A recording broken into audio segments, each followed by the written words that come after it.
Tips and tops channel को subscribe करना बिल्कुल फ्री है। सब्सक्राइब करें और इस बेल आइकन को दबाएं हमारे नए वीडियोस सबसे पहले देखने के लिए।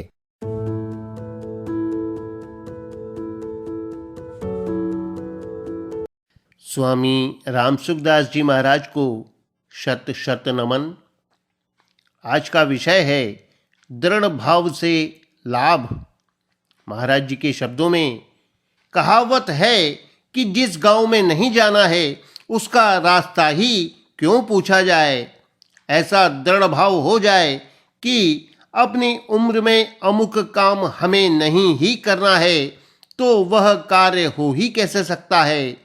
जैसे सिनेमा नहीं देखना है तो नहीं ही देखना है, बीड़ी सिगरेट आदि व्यसन नहीं करना है तो नहीं ही करना है, चाय आज से नहीं पीना है तो नहीं ही पीना है। समाप्त हुआ काम। अब झूठ नहीं बोलना है तो झूठ बोलेंगे ही क्यों, फिर झूठ निकल ही नहीं सकता। ऐसे ही प्रत्येक सद्गुण सदाचार के ग्रहण और दुर्गुण दुराचार के त्याग के लिए दृढ़ भाव बना लिया जाए तो यह भाव बहुत जल्दी बन सकता है और फिर वह अनायास ही आचरण में भी आ सकता है। इसके लिए एक बहुत उपयोगी बात यह है कि हम अपने को दृढ़ प्रतिज्ञ बनावें, अर्थात हर एक व्यवहार में जो विचार कर लें बस वैसा ही करें। यूं करने पर विचारों की एक परिपक्वता हो जाती है, फिर संकल्प दृढ़ हो जाता है। इसी प्रकार जबान से कह दें तो फिर वैसा ही करने की चेष्टा करें। बहुत ज़्यादा दृढ़ता से कहें तो उसके पालन की प्राण पर्यंत चेष्टा करें। मर भले ही जाएं पर अब तो करेंगे ऐसे ही।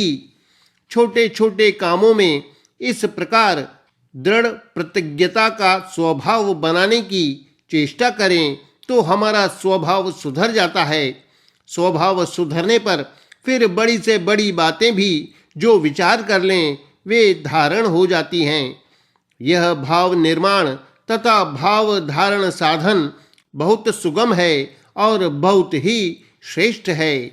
सेना में लोग भर्ती होते हैं तब अपना नाम लिखा लेते हैं और समझते हैं कि हम तो सिपाही हो गए। ऐसा भाव होने पर मन में स्वयं जिज्ञासा पैदा होती है कि सिपाही को क्या करना चाहिए। ऐसी जिज्ञासा होने पर उनको शिक्षा दी जाती है और वह शिक्षा उनके धारण हो जाती है। ऐसे ही साधन करने के लिए वैरागी पुरुष साधु बनता है। उसके मन में आता है कि मैं साधु बन गया तो साधु को क्या करना चाहिए, यह स्वयं उसके मन में जिज्ञासा होती है। उसके बाद जब यह बताया गया कि साधु का यह आचरण है, साधु को ऐसे बोलना, ऐसे उठना चाहिए, ऐसा आचरण करना चाहिए, यह व्यवहार करना चाहिए, तो यह साधुता की बात वह पकड़ लेता है, क्योंकि वह समझता है कि मैं साधु हूँ, अतः मुझे अब साधु के अनुसार चलना ही है। ऐसे ही अपने आप को साधक मान ले कि मैं तो भजन ध्यान साधन करने वाला साधक हूँ। जहाँ प्रवचनों में ग्रंथों में यह बात आएगी कि साधक के लिए यों करना उचित है, साधक में चंचलता नहीं चाहिए, उसे व्यर्थ समय नहीं गंवाना चाहिए, हर समय भगवत भजन ध्यान आदि करना चाहिए, कुसंग का त्याग करना चाहिए, सत्संग और स्वाध्याय करना चाहिए आदि।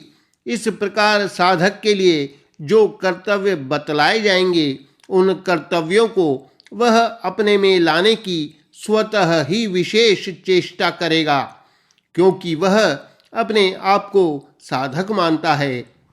अतः साधक के लिए जो बातें आवश्यक हैं वे उसमें आ जाएंगी, धारण हो जाएंगी। पर जो मनुष्य अपने को साधक नहीं मानेगा वह कोई बात चाहे सत्संग में सुने, व्याख्यान में सुने या ग्रंथों में पढ़े, उसके हृदय में वह विशेषता से धारण नहीं होगी और न उन बातों के साथ उसका घनिष्ठ संबंध ही होगा। बहुत से भाई बहन साधन करते हैं, जप पाठ आदि नित्य नियम करते हैं, परंतु नित्य नियम के साथ समझते हैं कि यह तो घंटे डेढ़ घंटे करने का काम है। शेष समय में समझते हैं कि हम तो गृहस्थ हैं, हमें अमुक अमुक काम करने हैं, हम अमुक घर के, अमुक जाति के, अमुक वर्ण आश्रम के हैं। घंटे डेढ़ घंटे भगवान का भजन कर लेना है, गीता पाठ कर लेना है, कीर्तन कर लेना है।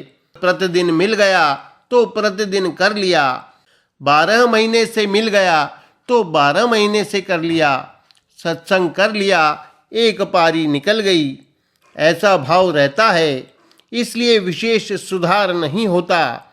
वह उस सत्संग को ग्राह्य दृष्टि से नहीं देखता।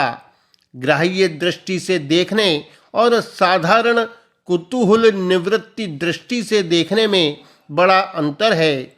हम सत्संग को कुतूहल निवृत्ति या मन बहलाने की तरह सुनते हैं, अतः धारण नहीं होता। इसलिए हमें सत्संग को, साधन को ग्राह्य दृष्टि से देखना चाहिए और ऐसा भाव रखना चाहिए कि हमें तो निरंतर भगवान का भजन ध्यान ही करना है। जो कुछ कार्य करना है वह भी केवल भगवान का ही और भगवान के लिए ही करना है। इस दृष्टि से भगवान के नाते ही सब काम किए जाएं तो उससे महान लाभ हो सकता है।